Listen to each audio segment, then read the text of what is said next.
noches, don Manuel Ferreira. ¿Cómo anda? Bien, ¿cómo estás, Carlos? ¿Cómo te Bien, va? bien. Gracias por venir, Manuel. No, por favor. Yo sé que te levantamos, A pesar te del levantamos fresco. de la cama que estabas viendo el partido Colombia-Uruguay, pero estás acá, te agradezco muchísimo.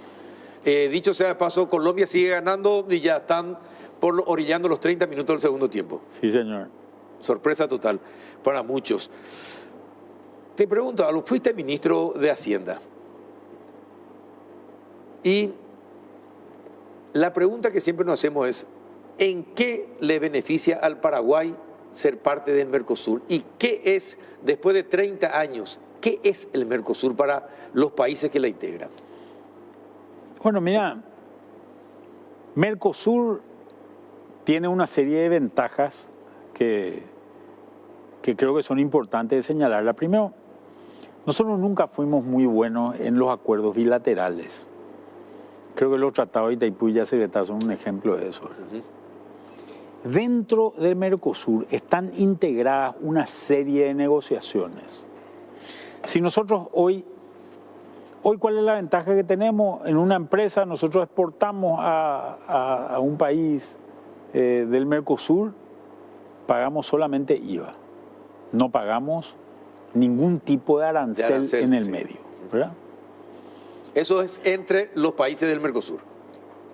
Eso es entre los países del Mercosur. Lo mismo el que viene acá seguramente importará algo. Hay una serie de tratados que están metidos dentro del Tratado Mercosur, que si nosotros salimos, tendríamos más o menos 2 años donde nos quedaríamos con el esquema que tenemos actualmente, y después tendríamos que renegociar esos tratados. Primer punto, tenemos la gente para hacer esas renegociaciones. Y posiblemente la respuesta sea, no va a ser tan fácil, ¿verdad? Porque acá usamos no solamente nuestra gente, sino usamos la gente del resto también de los países para poder negociar esto.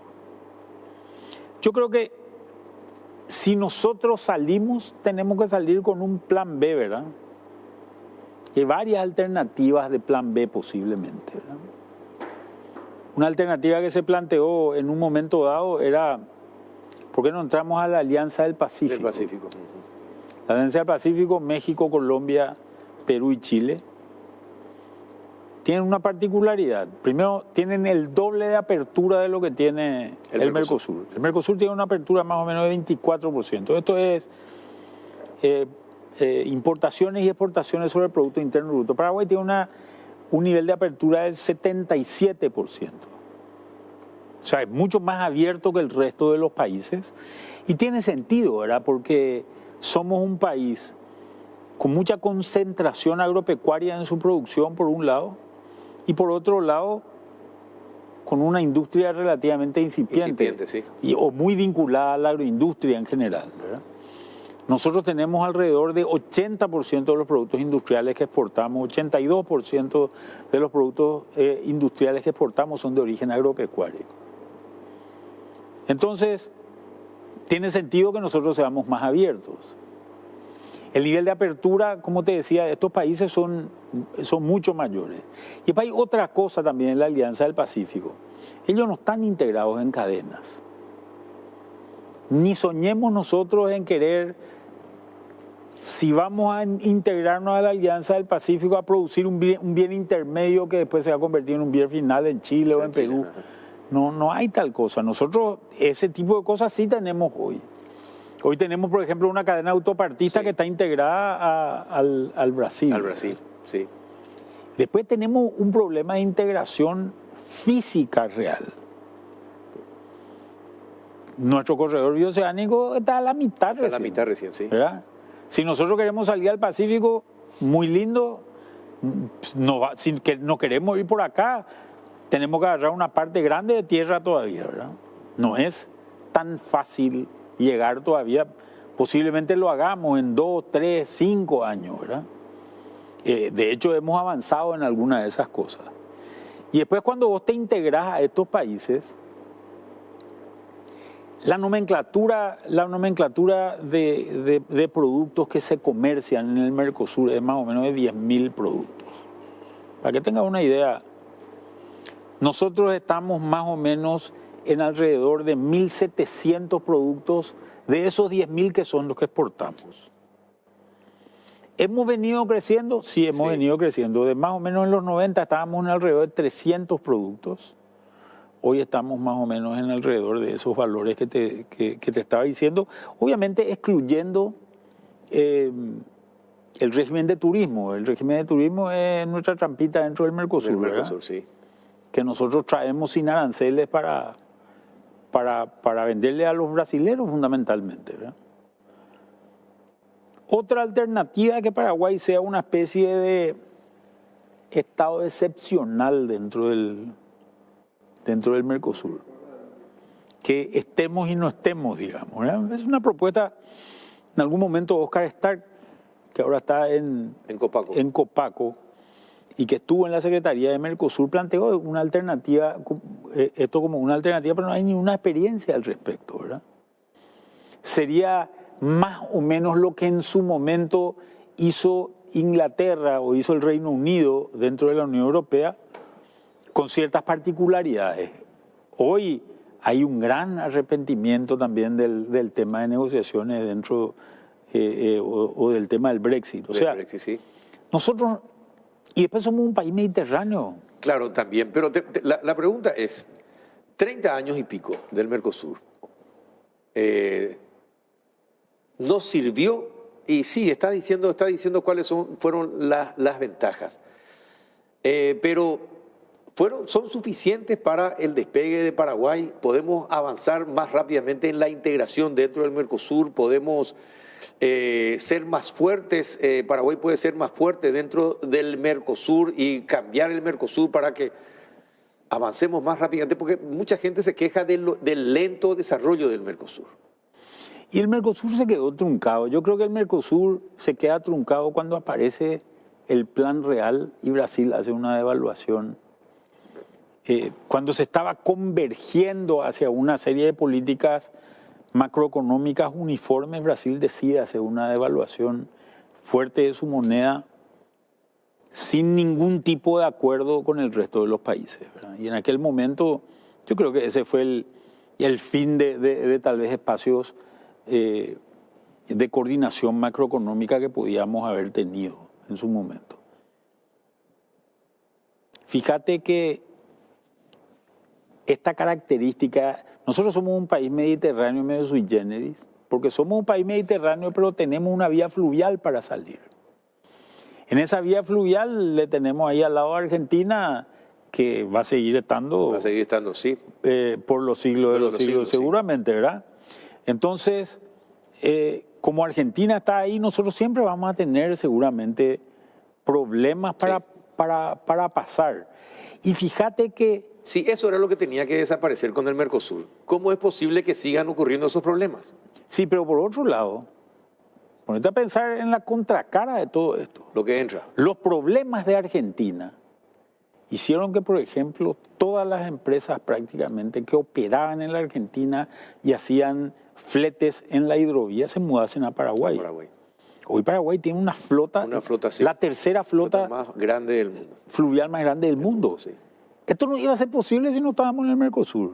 No iba a ser posible porque nosotros, cuando le queríamos vender sacamos ventajas de las desventajas de los países vecinos. Y Uruguay sacó ventajas de las desventajas de Argentina.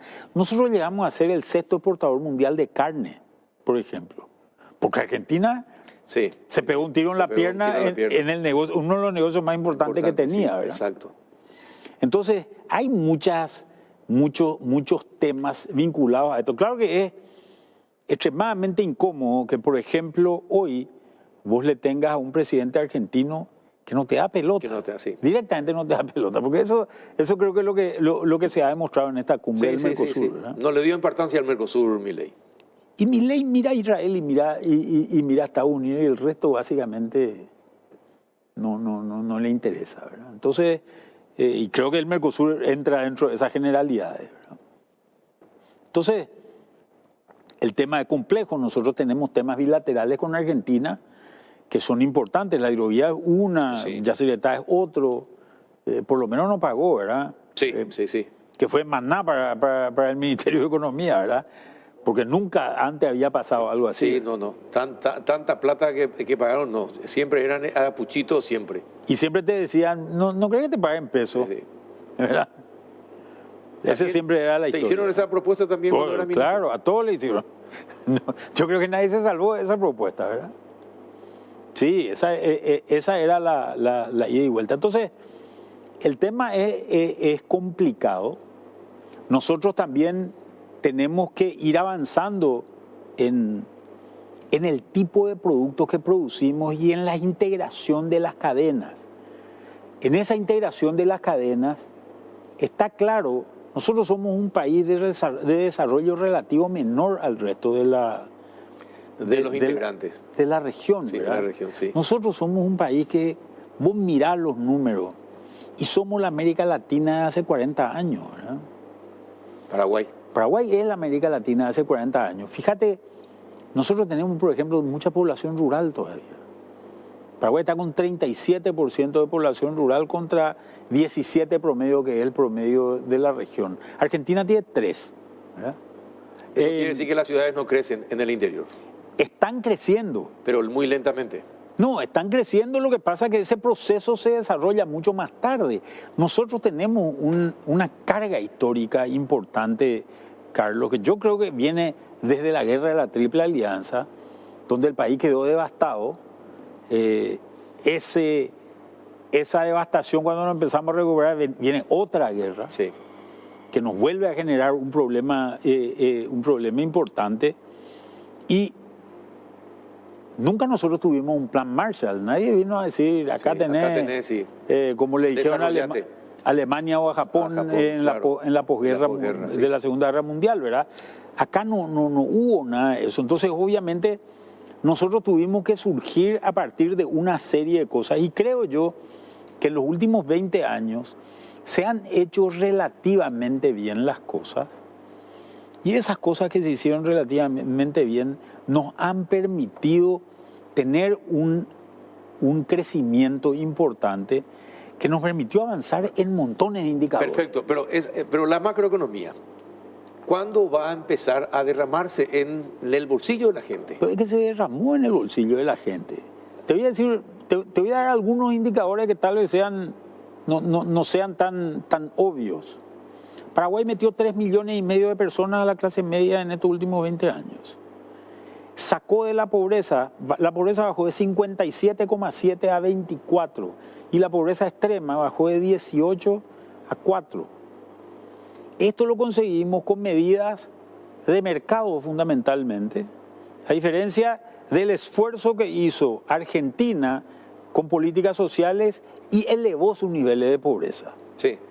Nosotros hemos bajado la desigualdad, medida en términos, lo que se llama el índice P90-P10.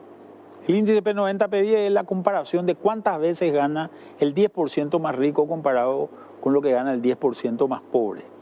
Ese número era de 15 veces hace 20 años. Hoy está en 7 veces.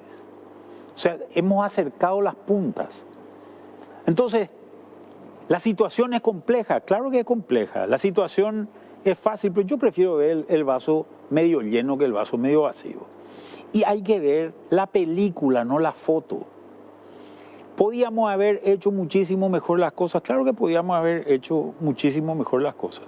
Si nosotros crecíamos seguramente a tasas del 7%. Claro, pero cuando se habla de bajamos la pobreza, está bien, se puede bajar la pobreza, pero ¿aumentamos el nivel de educación? No. ¿Aumentamos el nivel de capacitación de la gente? No. Nos falta protección social. Exacto. Y entonces, ¿qué es entonces lo que conseguimos cuando hablamos de pobreza? Porque si tenemos pobreza mental, que es la peor de las pobrezas, entonces, ¿cómo podemos decir que estamos camino a ser un país desarrollado? Bueno, desarrollo, según Amartya Sen, es la capacidad de convertir capacidades en funcionamiento, dice él. ¿verdad? Voy a poner un ejemplo de lo que esto significa. Vos nacés de chico y tenés una habilidad innata para tocar el violín y te volvés violinista. Pues resulta que te volvés violinista, pero no hay nadie que le guste el violín Sí. en el país. O que te pague por Entonces escuchar vos te vas a violín. un concierto y nadie paga la Nadie entrada y paga. te morís de hambre, no podés ser violinista. Porque no solamente vos no estás Exacto. desarrollado, Sino la sociedad no está capacitada para ver para eso. Entonces, este es el objetivo final del desarrollo. Pero si vos mirás bajo esta vara, tampoco Brasil es desarrollado, tampoco Argentina es desarrollada, tampoco Uruguay es desarrollada, o le faltan por lo menos espacios de desarrollo, ¿verdad? Nosotros estamos en una etapa de crecimiento más importante, donde lo que tenemos que hacer es empezar, creo yo, a sostener una red de protección social, que es una cuestión que es muy importante. Que no significa subsidio. Que no, una red de protección social significa que Porque si no la vamos a gente caer en la Argentina, en lo que quedó la Argentina. que la gente pueda tener resolución de problemas de salud, que la gente pueda tener resolución de problemas de tercera edad, por ejemplo, jubilatorio. Este tipo de cosas son las cosas básicas que yo creo que necesitamos para que la gente pueda tener un pasar razonable y pueda sentirse medianamente tranquilo y poder operar en función de esto. Este es el tipo de desafío Pero que para tenemos. eso necesitas educación. No. Para la comprensión Espera. de eso que está señalando se necesita que las autoridades que tienen que tomar esas medidas tendientes a conseguir lo que está diciendo entiendan, comprendan lo que es la cuestión. Ahí lo que nos falta, el tema de educación es un tema extra. El tema de educación es formación de capital humano, Claro. es darle a la gente ciertas capacidades que le permitan conseguir recursos el día de mañana. Por lo menos esta es la situación más básica que se plantea en el tema económico. El tema, y este es un debe que tenemos, ¿verdad? Y grave. Y es un debe, es importante, es grave, hace falta que se vean los resultados de este tipo de recursos o de la implementación de este tipo de recursos, pero creo yo que son temas que se van volviendo más sofisticados, ¿verdad? El primero es no morirte de hambre, ¿verdad? Y creo que nosotros hemos pasado... Pero para no morirte de hambre, ¿qué necesitas? Trabajo. Y para tener trabajo, ¿qué necesitas?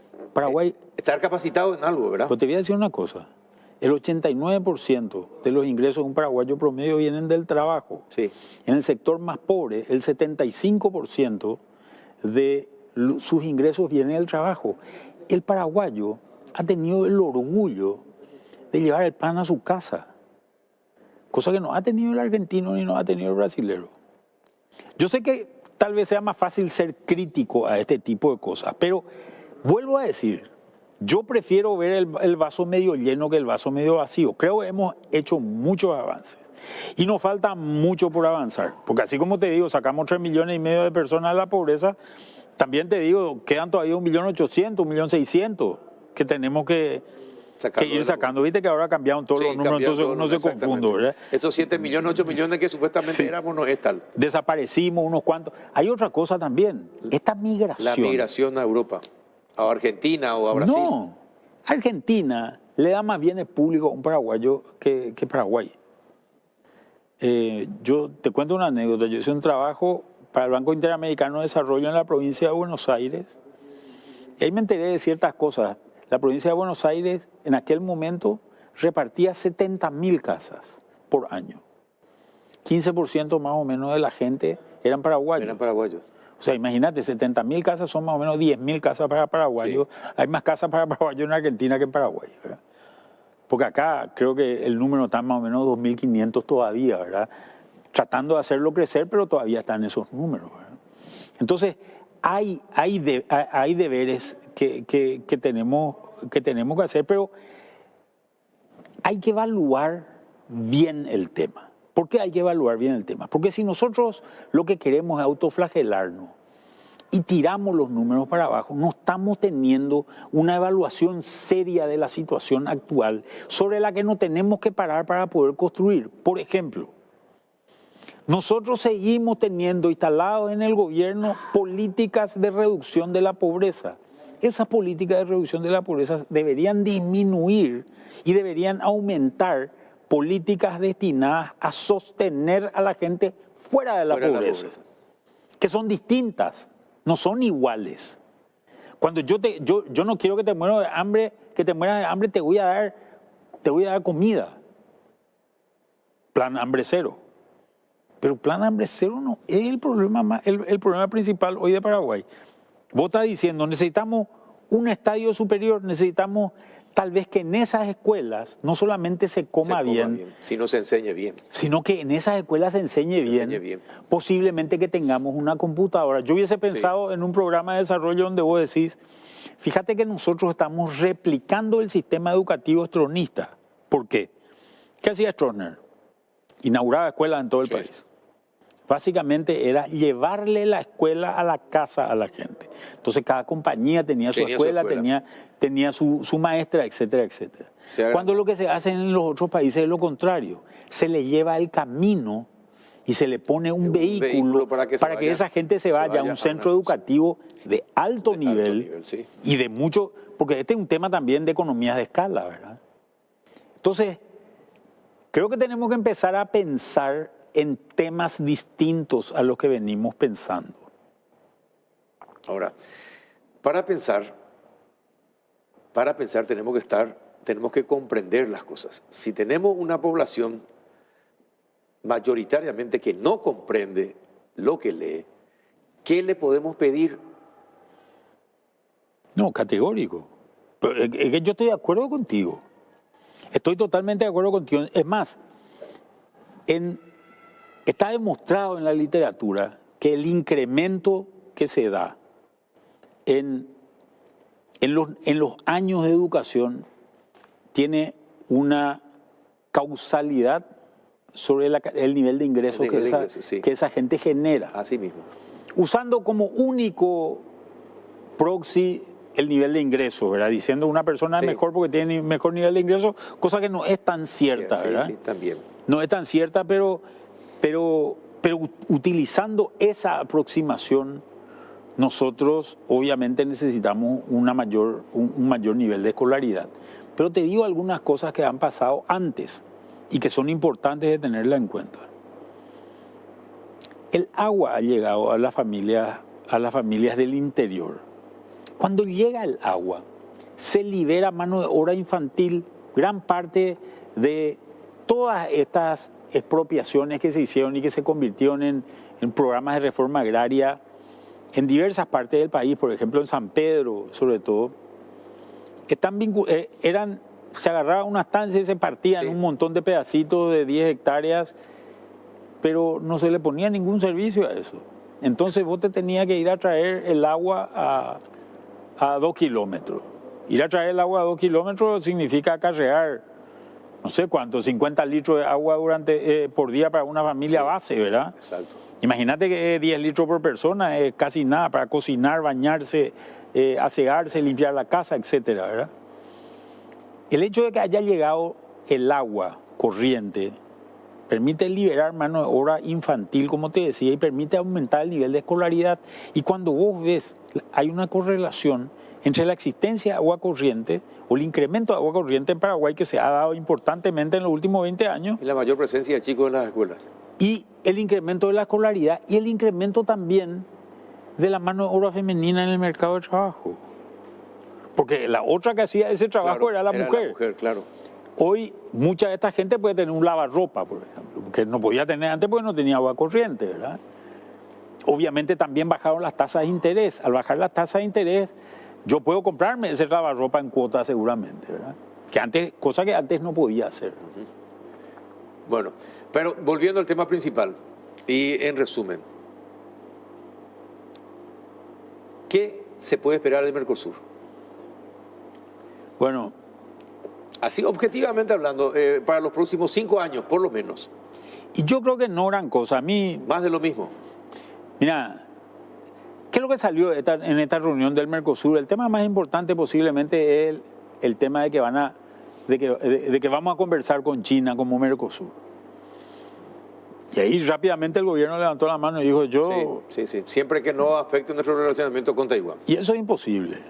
en las condiciones hoy geopolíticas actuales, esto es una falacia. Paraguay quiere decir que no va a conversar. Claro.